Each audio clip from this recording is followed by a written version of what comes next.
بسم الله الحمد لله بسم الله الكريم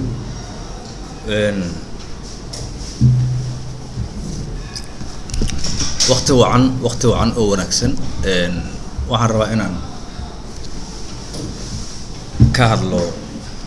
umuurta haatan ay ku sugan tahay Soomaalida khaasatan hayaankii nabadeed ee soo bilowday waqtigii Soomaaliya ay dawladdu ka burburtay waa waqti run ahaantii aan aad u da'yaraay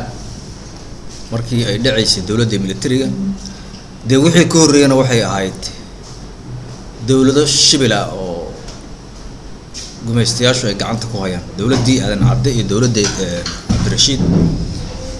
labada madaxweyne Allah naxariistay lama oran karin waa dawladda Soomaaliyeed oo shacbiya oo qaranku leeyahay oo u adeegaya shacabka Soomaaliyeed oo madax banaana يعني لما أوران كرين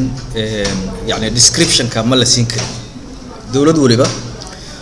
واحد كقاعدة تا إن يتاي دولة دلك يدينكو إليه واحد description كقاعدة تا عدة قعنت كويس مركا دولة دي ريتك مركي جمستياش اللي قاعدنا هاي حرية دي أنت يا ريدا يسوق لين قارة أفريقيا يقولوا وضمتها إيشيا عربة oo ay dhisayeen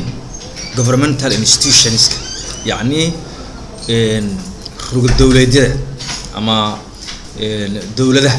markay dhisayeen oo Asia ay ka dhisayeen iyo Africa oo gumaystayaashu ay soo qaybsheen dhulalka Soomaaliya way yimaadeen muddo ay joogeen muddadaas ay joogeen waxa ay ka hadlayeen Soomaalida aad bay u badnayd lama oran karo marka dad sida ku dhibaatay oo wax bal ka haleeyay oo dad iyo diinba aad ku daciifiyay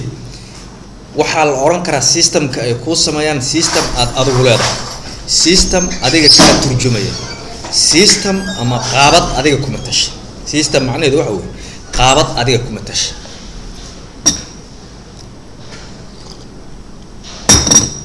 marka dawladihii Cabdirashiid iyo aadan cadde Allah naxariistay ma aan oran karno waxay ahaayeen dawlado madax banaan oo Soomaalidu ay iyadu leedahay oo qaabadii Soomaalinimada matalahayay waase sabab loo baahnaa runtii sabab loo baahnaa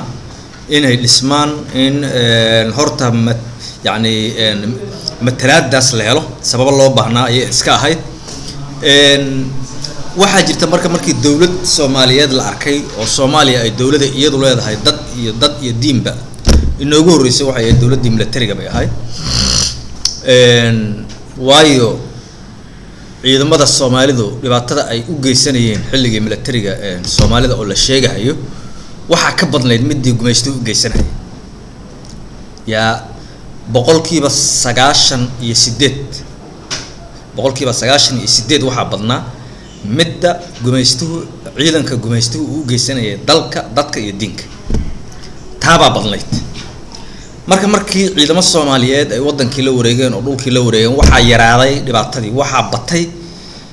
kobcii dadka waxa batay yani quruxdii deegaanka waxa dhismay deegaankii waxa la helay bilic wanaagsan waxa la helay hab nololeed ka baxsan gacan ajnabi oo ku sugan gacan dadka deegaanka ku nool ay leeyihiin hab nololeedkaas markii uu burburay ayaa waxa bilowday hanaan dib loogu helayo nabadii laga bartay hab nololeedkii militariga waxa weeye marka faa'iidadii dawladda dadka iyo deegaanku lahaayeen lagu qabay militariga hay faa'iido la soo koobi karo runtii ma ahayn anigu qaangaar ma ahayn wax badan yani nolosheeda ma aanan jilin kama aanan qayb qaadan hase ahaatee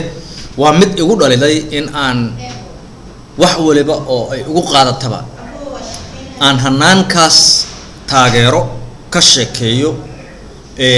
tusaale ka bixiyo matalaad ahaan anoo iyagii matalahaya inaan ka tirsanaay oo kale sabaaleyntii nolosha ay u hayeen shacabka Soomaaliyeed oo aysan u haynin gumaystayaashu waayo gumaystuhu noloshaada ma ku maaweelinayo noloshaada ma ku diyaarinayo meel aad ku maaweelito noloshaada ma siinayo xurriyad noloshaada ma u sugahayo imkaaniyaadka nololeed ee looga baahan yahay ku amrantahay waayo diinku waa cibaadeed ummadda lagu amray la rabo in deegaankooda ay ku dhex fishadaan haddii aadan xurriyad u haysan haddii aadan nabad u haysan ma fulin kartid marka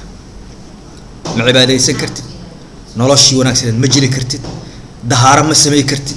wax walba lama imaan kartid oo aad ku amran tahay oo laga rabo waayo xurriyad ma haysatid deegaankiina xormatid sidaa rabtana uguma noolaan kartid hoogaa rabtana kama dhisan kartid marka xataa masaajidada waa yaraayeen kuwa yaroo dadka lagu shirqoolayay oo ay ugu talagaleen baa jiray oo macmala oo iyagu ay maaragtay sameeyeen gumaystayaashu oo ay wadaado suufiyo ku controlaan ay gacanta ku hayeen marka waxaasoo dhan taariikhaha waanu haynaa waanu ka sheekeyn doonaa runtii qaybtanna waxay ahaan doontaa qaybtii koowaad oo aan arrintaa uga hadlayo magaca programkan ama mashruucan aan kaga hadlayo umuurtaana waxaan u bixinay oo horeyba loo oran jiray xasuus xeer wuxuuna daba socday gogoshii bahda abwaanada Soomaaliyeed iyo bahdii fanka ay dalka u dhigeen oo runaantii dalka oo dalal badan kula tartamayo kuna hogaaminayay ilaa haddana uu hogaanka ugu hayo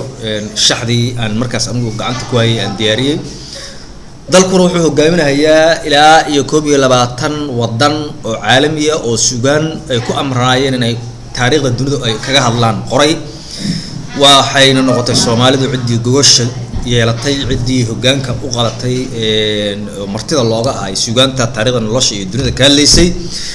waxaas oo dhan waan ka warami doonaa. Assalaamu calaykum markaa.